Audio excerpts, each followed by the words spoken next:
Bart with Great Meals Barbecue, and today I'm going to be doing some pork ribs on my ugly drum smoker. Hopefully you like this video. If you do, please like and subscribe. Thanks for watching. So first thing I'm going to do here is I'm going to go ahead and get this membrane off, and actually I'm pretty lucky on this one because it's already partially started down here on the end. What I do is just simply take a paper towel, grab a hold of that, and start pulling. And on the days you get lucky, and today is one of those days. Oh, I spoke too soon. I got one little spot here that grabbed. There we go. You can usually just take that paper towel and peel that completely off into one strip there. But I always remove that membrane off the back. I was at a fairly popular barbecue restaurant in Memphis not too long ago, and honestly was disappointed in their ribs because they do not take that membrane off. And to me, I don't like that chewy texture of that membrane, so I always remove it. So what I'm going to do here, I haven't had to do any cleanup really on these at all. These are from my neighbor down the street. He came down the other day and did some gravel work in my driveway for me, and I figured I would pay him back with a rack of ribs today. So what I'm going to do is I'm going to go ahead and coat these with a binder, and I just use regular mustard, whatever kind you want. You don't have to do this, but I find that it does help the rub stick a little better. And I don't do this with my hands. It just gets my hands all nasty. So I find that using one of these little silicone brushes works just fine. It doesn't have to be a thick layer on here. And for the folks that have never done this, a lot of people don't like mustard. My wife doesn't like mustard. You will never taste this. It is simply to make the ribs sticky, so the rub will stick on there. And I always like to do my binder and rub on the bone side of the ribs first before I flip them over, simply because when I do the top, I don't want my rub worked off. So what I'm going to do is I'm just going to put a nice coating on here. And I put it on pretty heavy. I prefer a dry rub rib. I don't use any sauce on my ribs at all.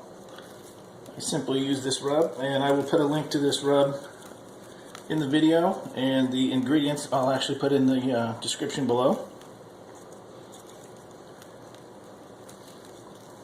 Some people do this by hand and don't use a shaker. I really prefer to use the shaker. I'm going to give that just a minute here to kind of stick to it, and then we're going to flip it over and do the other side. So I can try to get this thicker edge here real quick while I've got it. And on these today, I'm going to do these in my drum smoker. And I haven't decided if I'm going to wrap them or not. Usually when I do my ribs, I check them after about 2 or 3 hours and kind of see what they look like, see if I think they need to be wrapped or not. A lot of times on my drum smoker, I don't wrap them.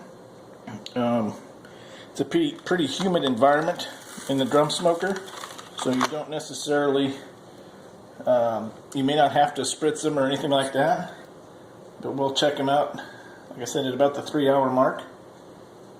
So let me go ahead and get this on here. And on my UDS, some people I've heard do use a water pan in their drum smokers. I do not. I don't feel it needs it.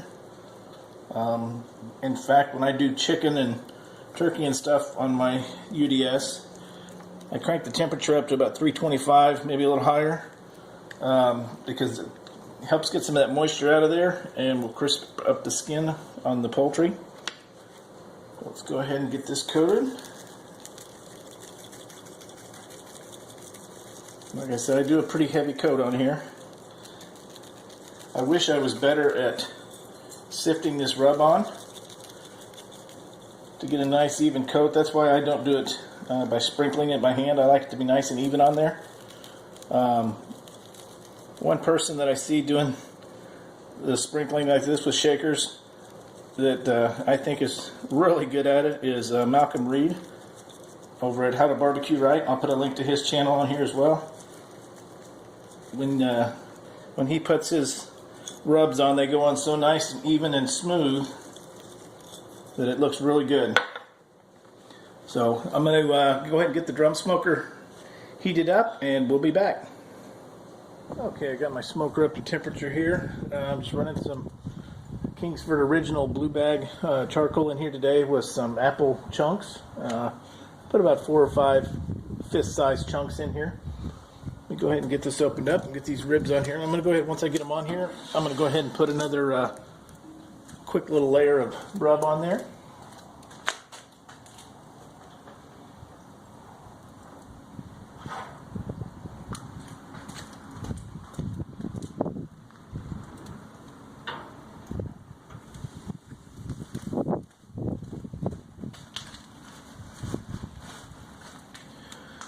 Alright, we've got them right in the center of the rack there. No water pan, no anything like that.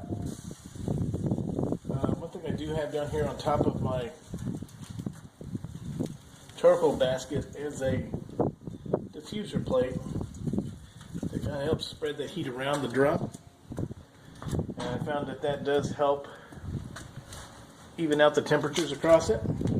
Go ahead and get this closed down here for my fire gets up too high. I've got it right at about 225. And again, I'll check this here in about 2.5, 3 hours and see what they look like. I may go ahead and spritz these with a little bit of apple juice mixture with apple cider vinegar. I usually about 4 to 1 apple juice to apple cider vinegar. But we'll just have to come back and see what they look like here in a couple hours. Alright, it's been right at 3 hours here. I'm going to check. I did mix up some apple juice and apple cider vinegar, about a 4 to 1 mix, something like that. See what these look like here. Oh yeah, they are moving right along. I don't think I'm going to need to wrap these. I'm going to let them go for about another 3 hours here. They're looking really good. So, don't think I'm going to wrap this time around. So we'll be back when these are finished up and see what they look like. Thanks. Okay, I decided I am going to go ahead and foil these for just a little bit here to kind of tenderize them up. And what I'm going to do, I'm just going to put down some honey here. A lot of people use butter. I've never tried it. I'm assuming it probably works just fine. So I'm going to put down some honey here. And I'm going to go ahead and put this kind of a little bit of moisture in here with the apple juice and apple cider vinegar mixture.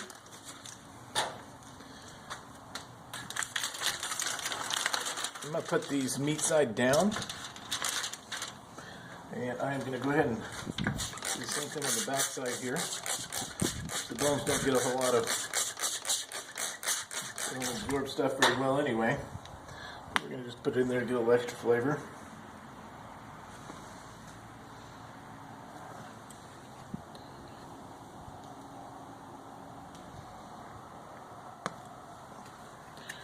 And my honey's not wanting to come out. Let's try this again. There we go.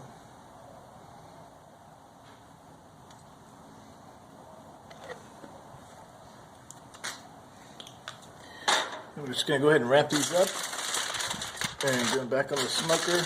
I'll probably just leave them on for about an hour, just enough to tenderize them a little bit more, and then we'll see what we've got when we're finished. Okay, let's see what we've got here. I left these foiled. I don't think I'm going to put them back on after the foiling. I told the neighbor I would have these down to him about 6 o'clock this evening, and we're coming up on that. So let's just take a look and see what we've got here.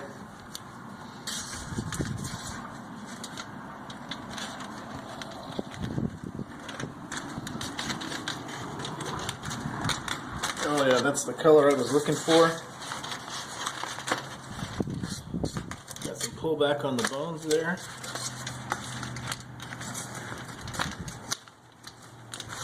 I'm going to give this another quick little dusting of rub here.